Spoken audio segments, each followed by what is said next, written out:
What's up, everybody? Welcome to Season 1, Episode 3, On the Job. Hialeah Fire Department, interviewing Firefighter Andres Montero.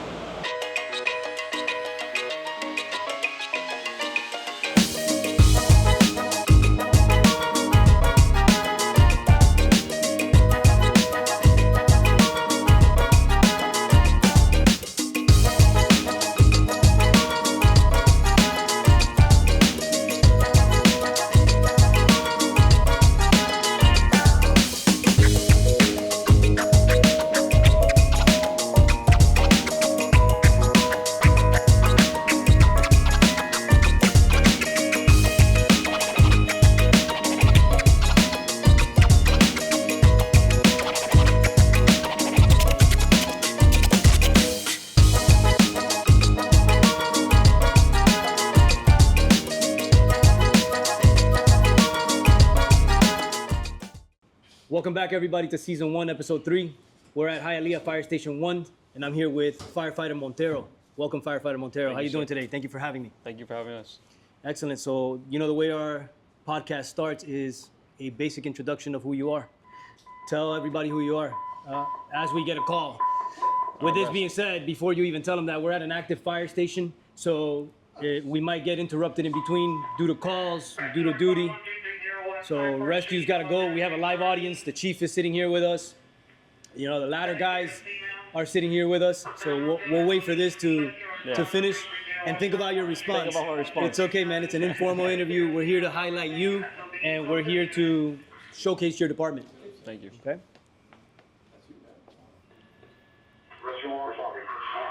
There we go. There goes rescue. Goodbye, rescue.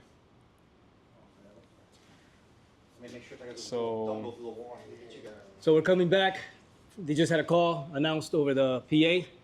Tell us a little bit about yourself. All right, my name's Andres Montero. I was born and raised here in the city of Hialeah, 27 years old. I have two brothers. I love them. Oldest brother. I grew up in a Cuban household. I have two great parents. My dad is a great guy. Shout out to him. Shout out, Pops. So I went to high school here in Hialeah too, Matter Academy. I had no idea what I wanted to do outside of high school.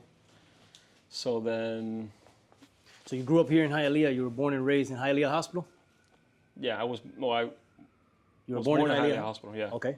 And you grew up here your whole entire life? Whole life. Matter bubble. Matter Academy, you said? Matter Academy. The whole time Go there? Lions. Go Lions, all right. And basically, what did you do prior to knowing that you wanted to be a firefighter? You had no clue about the fire service at all. What led you to this career? Well, me being the great student I am, I saw that nobody was doing much in the EMR classes at Matter Academy, so I joined it just to not do much. So EMR, emergency medical response? Yeah. So like a first aid class, Yeah. CPR, all that good stuff. I saw there was not much homework, not much things going on, so I took the class, honest answers, And you ended up liking it? and I ended up loving it. And Why? actually, it was just right up my alley. Working with my hands, helping people. So working with very your hands, what did you do prior to EMR? Did you have a job here while you were growing up? Yeah, You told me some that you worked at a specific place. I worked at tire shops my whole life. Okay. Tire shops. Irish Truck Tire, Falcon Truck Tire. Shout out to them. Okay. Working at tire shops, what kind of lessons did you learn that helped you out, when you got into this EMR class? Well, you learn how to deal with, first world problems, work with your hands a lot. Okay. And everything is earned, not given. Hard work, huh? Hard work. A lot of How many tires do you think you've changed in your lifetime? Good amount. A lot of patches, a lot of plugs? Yeah. Okay. And you think that working at a place that requires you to solve problems, work with your hands, and, sweat, grit, grind, did that prepare you for the EMR class and then stepping into the fire service? Pause. My bad. Yeah, The thing is that the EMR class I did it in high school Okay, before so I got into. So that's it. So that Yeah. works. So while you were working at the tire shop, Yeah. the EMR requires you to do hands-on skills, right? Yeah. Think critically, think with your, course, yeah. solve problems, medical course, problems. yeah. So you think working at that tire shop helped you progress through that class, Oh, and yeah, then definitely. made you Yeah. like it? Because You have to have critical thinking skills. at You have work to you're see- working with your hands, fixing things, fixing tires, right? Mm-hmm. Same thing you're doing in the EMR in the EMR field or in the EMR class is you're fixing people. Yeah. Okay, so it did help you out. So that's something that you would recommend to somebody coming into this field, maybe having a job prior to the fire service that makes you work with your hands, that makes you solve problems and think critically and things like that. Yeah, definitely. Anybody that has like even an idea of maybe joining the fire service, if you're in high school at the moment or anything, I would definitely recommend taking that class. And the guys that are teaching those classes are guys that care. There's a couple of guys here in the department that really care. Like we have Chief Conesa, he was one of my instructors at Matter Academy, and he's one of the guys that guided me through and really gave me a love for the job. Good. So if you're watching this and you're looking to get into the fire service, it will help you having some type of trade job prior to the service, because we're very hands-on here. Yeah. We tend to fix and create things as the backdrop here. This was created by one of your guys. Yeah. You know, so we want to encourage that you coming into the fire service is. It's good to have administrative jobs, but in the fire service, we're problem solvers. We work with our hands, we get sweaty, we get dirty, and we go out there and help people either medically or during fires or tragedies, and we respond to emergencies. So if you're watching this and you're able to have some type of trade job, electrical, plumbing, you know, construction, roofing, tire shops, things that make you think and make you do hard work, it's extremely encouraged to succeed in this job, right? So, well, how did it come? How do you come about applying to Miami-Dade College Fire Academy in general? I mean, you did the EMR class, medical response, first aid stuff. Yeah. Did you find out about the fire service in that class? Yeah. And how did you come about applying? Tell me your process of applying to Miami-Dade Fire Academy. Well, I talked to the instructors there, and I said, how do I get my foot in the door? How do I get this going? How do I get where you're at? These instructors were firefighters also? Yes, sir. Yeah. Okay. Miramar, Broward. Okay. Hialeah guys. And they taught you things in EMR and talked about the fire service? Yeah. That's what They'll sparked the tell interest. stories, yeah, tell stories about the station life and going on calls, and like, that's something I definitely want to do. With Miami-Dade College Fire Academy being the only academy in Dade County, is that the only academy you knew of? It was, compared to the other ones, I feel it's like very prestigious. Like Dade County produces the best, you know? Absolutely. I mean, I'm biased. I work there. I wear the blue shirt. I can't complain. You know, I can't, but it's true, can't though. disagree with you. But yes, we do put out good product. We take pride in our teaching. We take pride in making sure that when you come into our fire academy, we put out a good firefighter that's going to hopefully end up on the rig as a, you know, with good morals, good ethics, you know, a hard worker and things like that. You got to love this job. So tell me a little bit about when you made the decision to apply to the academy. How was that? I was lost. I was an 18-year-old kid. I had no idea what I was doing. I just showed up to MDC, and I'm like, hey, I want to be a fireman. They're like, okay, come with me. I ended up going to some auditorium. I started signing up for math classes and science classes, and when it was time to pay, I'm like, what does this have to do with firefighting? Like, oh no, the fire department's next door. I just got up and I left. So then I walked straight into the actual building. academy. I saw Chief Paul Noel? Chief Paul Noel. Excellent. Good guy. Shout out, Chief. Shout out to Chief Paul Noel.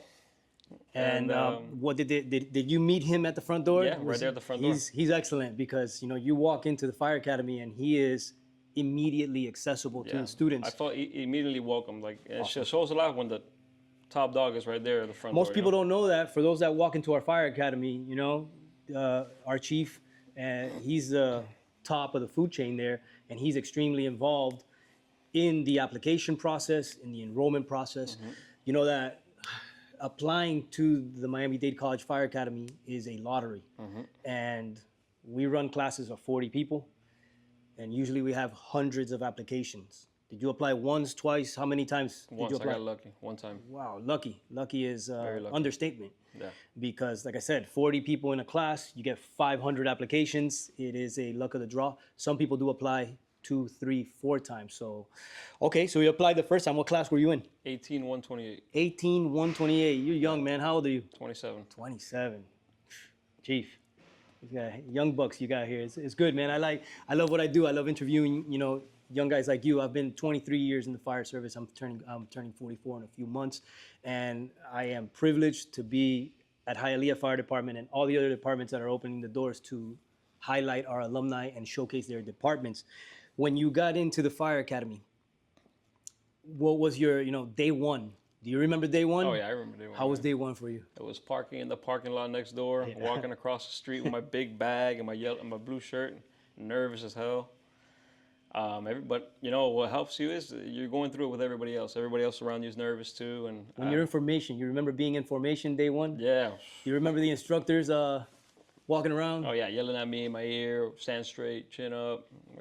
Did anything you do, was anything you did correct? No. No, right? Even if it is correct, it's not correct. Or Nothing. you know, for those that are looking to come into the fire academy, day one is one of the toughest, so you got to come mentally and physically prepared. We kind of break you down a little bit to build you back up to ensure that we give you, you know, the right tools, attitude, and forecast of where the fire department is going to grab you and take you. Because I'm sure what we instilled in you at the fire academy when you got to Hialeah, and we're going to talk a little bit about this amazing department that we're here in. I'm sure we prepared you to an extent for day one at Hialeah. Oh, definitely, yeah. Okay. So with that being said, you said your class what number was? 18128. All right, we're gonna show you some pictures right now. Yeah. 18128, and you went through the academy. You got certified. You started applying to departments immediately after. How did you go about it? Did you like day one got my cert, started putting in applications? Day one started putting applications. Where did you apply to? Miami Beach, Hillsborough County. So you went out of the South Florida area. I wanted the job bad. Which is, you know what? It's something we recommend to a lot of the recruits. It's about getting on the job. You know, if you limit yourself to the Dade County departments, which are hard to get in, not impossible, but hard to get in, you limit yourself on accomplishing the mission of actually becoming a firefighter. So if you're watching this and you're fire certified and you want to get on the job, I recommend that you apply everywhere. Take the risk, have the ability to move out of town and get on the job, because getting on the job, getting that bullet on the resume is what will get you to be able to cherry pick the department that you want to go to after. So you applied all over the place. Did you get hired anywhere? A couple years down the road, I got hired in Islamorada. Islamorada, all the way down in the Keys, huh? Yeah. You got to go south and you got to go north. Anywhere, and you got the job. So how'd it go in Islamorada? Didn't go too well. I was volunteering there for a while to keep my cert alive. And while I was there, they had informed me, hey, we have a class starting late fall. And if you're down, I'm like, I'm definitely interested. But I had knee surgery like late June, early July. What's the knee surgery about? You had an injury playing sports? No, I had a tumor taken out of under my patella. Okay. So I had to go through a bunch of rehab, and I wasn't doing very well with the rehab. I was being very lazy. And the doctor was like, do not go to the academy. So I went to the academy. Of course, right? Usually a tendency of firefighters to do opposite of what you're told sometimes, but we learned the hard way. Did you learn your lesson? Oh. What happened when you went to the academy? One of my biggest life lessons for sure. Yes. I can't curse on camera, but No. you know, you think crap is sweet until you eat a mouthful, you know?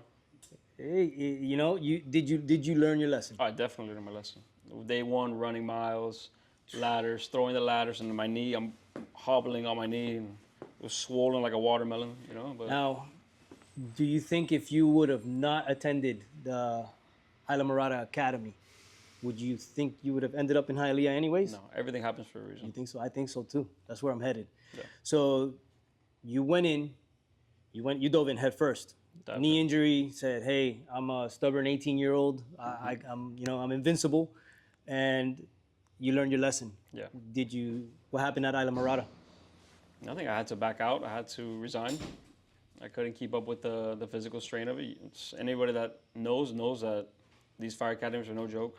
This is not like working out at Planet Fitness. This is rigorous training that you're going to do all day. How did you feel when you had to let go of that accomplishment? You know, you worked hard through the academy. They destroyed you there. You succeeded. You got a cert. You started applying to numerous places. You get picked up with a fire department that is somewhat close to home, you know, in the South Florida area in Monroe County. You get picked up. You're stubborn because you have a knee injury and you say, hey, man, I got to give this a shot, which, tell you the truth, me at 18 years old, I might have done the same exact thing that you did because the opportunity's there. And if you don't try, you don't know. But you tried it and it was impossible for you to succeed. How did you feel when you had to, you know, resign from that dream position? No, it tore me up. That was to this day my biggest failure for sure. But Like you said it, everything happens for a reason. And you can't win if you don't fail. You know, you can't. If you can't lose, you can't win. Exactly. So if you don't try, you don't know if you could have definitely powered through it if if your knee would have allowed you to. But something here happened that said, hey, Islamorada is not for you. Yeah. What happened after you turned down that, or not turned down that position, had to let go of that position due to a medical reason? Where did you end up? Oh, it killed me. I went back to what I know. I went back to the tire shop, depressed. I was very upset with myself. I was beating up myself every day. Time to regroup, right? You have to, get back to the drawing board. Mm-hmm. So then I was only at the tire shop for maybe 2 months, and I'm like, what am I doing here? I gotta at least get my foot somewhere else. Like this, I can't just stay in this stagnant cycle. You wanted more for yourself. You know, the tire shop provided, but you had a mission in mind. You had a dream in mind, right? Okay, and what did you do? And I said, I've always loved the medical field because even in high school, the EMR class is what intrigued me. And were you an EMT hired at Islamorada? It was Fire EMT? Fire EMT. Okay, so in the medical field, where did you go? You went to medic school? Yeah, I applied for medic school, but before I applied to medic school, I was in the, I applied for nursing. Okay. So I was like, okay, I'm gonna do nursing. I'm gonna get my foot in the door here. I applied to Hialeah Hospital, started working there. What did you do at Hialeah Hospital? I was an ER tech. That's a good job. I love prepping you for the fire service. While you are as an ER tech at Hialeah Hospital, we spoke about this before. What was the spark that you learned at that job, or that you acquired at that job, that you ended up here in Hialeah? Well, when I went to the MDC, some of my good friends that I met there, a lot of them got hired in Hialeah. So I would see them dropping off patients in the rescue, and they're always, Andy, what's up? Give me a hug. What are you doing?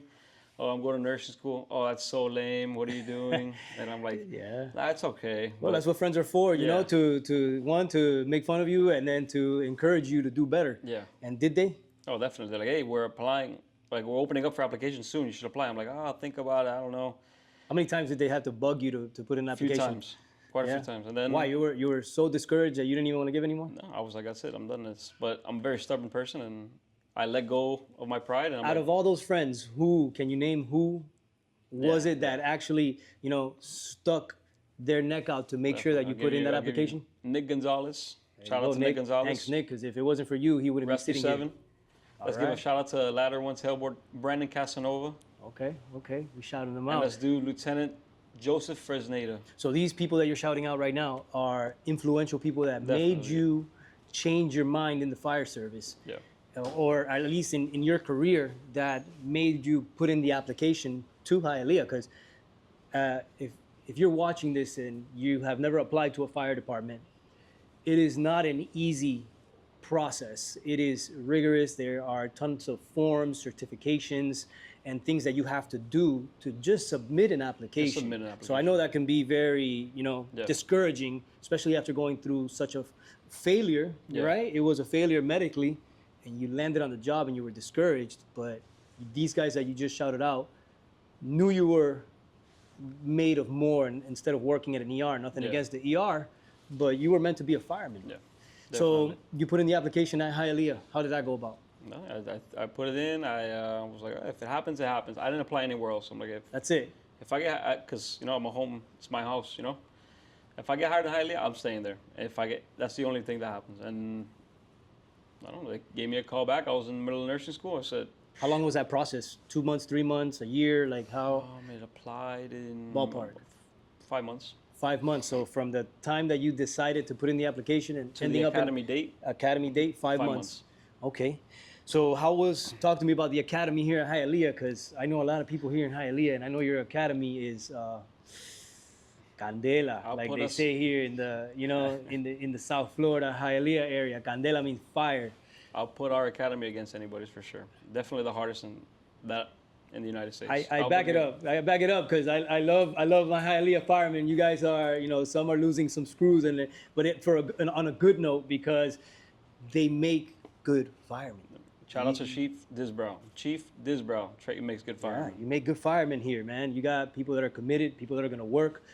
people that love the job, as much as, we don't talk politics on this show, but every municipality has their challenges with the political aspect of it. But Hialeah has a true history and of camaraderie, of passion for the job.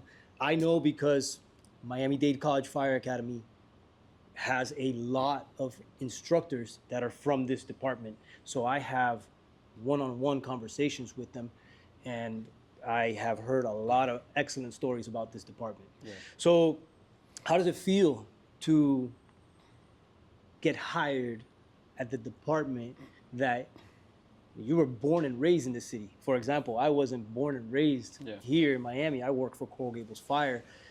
I served the citizens of Coral Gables and the visitors of Coral Gables with pride and with excellence, but it must be a different feeling that you're responding in your own territory. The ins and outs of all these neighborhoods.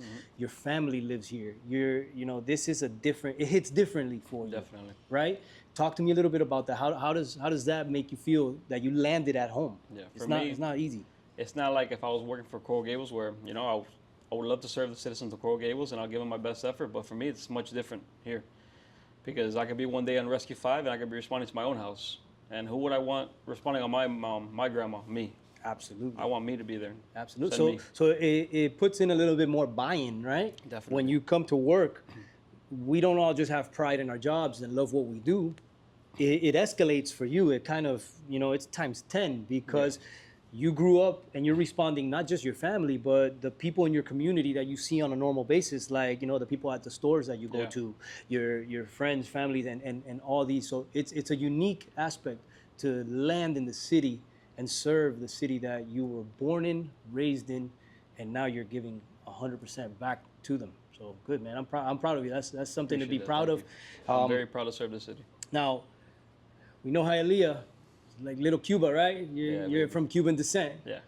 And we're here in the city, la ciudad con sabor. There's tons of great restaurants, a lot of Cuban food out here, delicious stuff. I hear you're a chef. I mean, I hear you cook a little bit.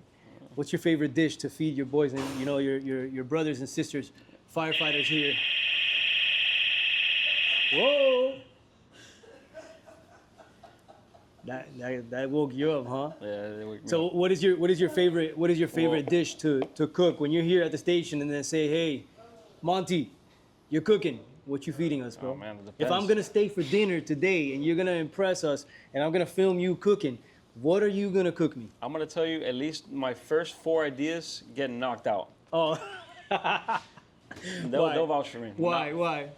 I'm not eating that. That has too much fat in it. I don't like that. It's 2025, man. You gotta look good. Nowadays everything has to be healthy and stuff like that. And not that Cuban food isn't healthy, but con tanto sazón and with all that flavor, If you're eating here tonight, here in Hialeah, I'm cooking a vaca frita, tostones, some just white rice and black beans. I'm gonna have to take you up on that. Come back. Extra onions. Extra onions, huh? For the flavor. That's my jam. Okay. And I'm sure these guys vouch for them. Yep, they're behind the cameras going, yeah, we're eating good tonight. Excellent. So, informal interview here, man. I'm you kind of broke into the flow. Yeah. At the beginning, you were a little bit nervous. man. You got a crowd, man. So let's talk to me a little bit about coming onto the job. First day at Hialeah, first station. What station were you at? Station 1. Station 1. So you've been here ever Yeah, since. this is my home. What, on a rescue, on an engine? I was rescue at first. Okay. So how do you guys start here? You start on a rescue and then move on to the engine as a rookie? No, they'll switch you back and forth. You right as the 4th man on the engine. Okay. So they give you a little bit of variety. So you get a little bit of every position. I would switch between both, but I was mostly on rescue 1. Okay. Any cool calls that you remember that you want to tell us a little story about? Something memorable to you? Oh, good call. Like a funny one. We could. Of course, maintaining HIPAA. We're not mentioning names or any, personal information, but. I got some. Any good fires? A couple good fires. Where? Talk to me. I didn't go in, but I was there. How many years you been on the job? 1.5. 1.5. I'm a baby. I'm a baby. So I just got okay, here. so when I say any good fires, it's because they haven't came yet. So Yeah, they're don't- coming. They're coming. No, 100%. You know, over 23 years in the service, I've responded to numerous fires, emergencies, medical emergencies. Listen, slowly but surely, you'll get your feet wet. Just remember to take it easy. Yeah. When you get on scene, to be safe. At the end of the day, your number one priority is the safety of you and your crew. And you're here to learn, man. Every single day, you're here to learn something new. 1.5 years, you're. Now, the only you fires are- I've had are a few car fires. I've had a couple of little dumpsters. And Well, those are good. Those are, you know, those get you started. I'm looking for Eventually, that code 1. Hey, if you want to light something on fire in Hialeah, let me know. Make sure it's on a C well, shift. Hialeah, you guys do get big fires every so often. Your territory is very diverse. Your city is very diverse. So you have, you know, everywhere from retail, residential. You have industrial areas. So you do have the chance of getting Definitely, a yeah. big fire. With that being said, any advice or lesson that you would want to leave to anybody watching here that might be interested in the fire service or is, you know, has already made the decision to go to the Fire Academy? Anything you want to leave behind with us? Yeah, definitely. I'm going to tell you, it's not a fairy tale. You're not going to say, hey, I'm going to be a fireman, and tomorrow you're a fireman. It could take you a couple months if you're lucky. It could take you years like me. You just can't give up. If you give up, then you're a failure. You don't fail until you give up. So just keep going, and if you make it, you make it. And, you know, you'll be very proud of yourself when you do. I'm very proud of myself. I love my job. I love coming to work every day. I love the guys I work with. And I'm very proud to put on this uniform every day. You said it very well. The key to success is never giving up. At the end of the day, you know, if you have something in mind, you have a mission in mind, keep going. Keep going because, you know, the day that you quit, the following day might have been the day that you were going to get accepted either into the Fire Academy or into the job that you applied for. So consistency is key, and, you know, setting those goals and accomplishing them one way or another. Talking about goals, you got 1.5 years here. Do you have any projections for yourself here at Hialeah? I mean, we got chiefs sitting here, drivers, firefighters, captains, all that. What are some of your goals? Do you look to promote any specific position that you want to be in? Well, definitely, I would love to promote one day, be a lieutenant, be a captain. That's definitely my end goal. Okay, so captain Yeah. is there. I'm a lieutenant, man, and people are like, hey, why aren't you a captain? Why don't you become a chief? I'm like, listen, I'm happy at the position that I run. I run on a rescue. Yeah, it might sound crazy. I'm on a rescue truck. I'm in the Gables, so it's not as, you know, it's not as crazy, you know, but the Gables is growing in density. We do run a lot of calls, but I love the medical aspect. I love being on a rescue truck. That's me. So if captain it is, that's set your goals on it. You know, make sure you put I'll those make it happen. goals It'll somewhere that you see them constantly. And I see you going far, my friend. You were recommended by somebody dear to you. My boy. Who was that? Lieutenant Troncoso. Troncoso Shout out to from Troncoso. Miami-Dade College Fire Big Academy. Trunk. He's a legend The over Gator there, man. Hunter. Yeah, he's been around for a while, so he put in a good word for you, and he Yeah. recommended you to be interviewed and highlighted. Definitely. And I'm happy that he did, because you are the example.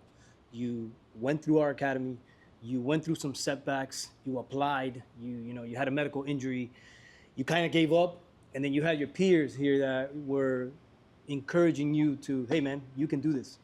They gave you a pat in the back. You did what you had to do, and you ended up here, man. You succeeded. You're living the dream. This is what it's about. Living the dream, definitely. So I appreciate you being here. Any last words you want to leave with anybody? Shout outs or anything? Just don't give up. I'm a product of not giving up. I wanted to, I did, and I regret it every day. I could have been hired years ago, but you know, setbacks, things happen. You just can't let that mentality die. Shout out to Lieutenant Jorquin, my boy.